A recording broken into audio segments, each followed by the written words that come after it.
As I promised, let's try to go on to that bench and take a video. But again, there are some people here.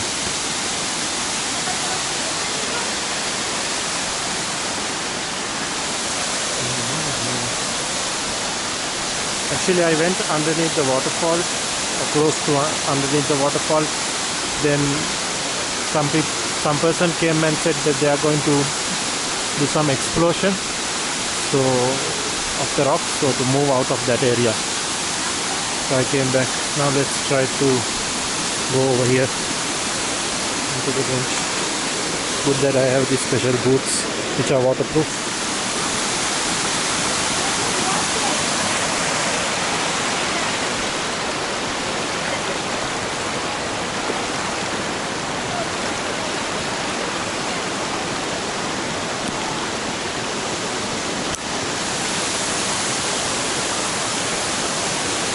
So I'm sitting here right now.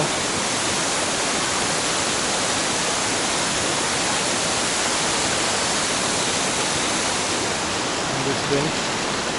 And there's water around me.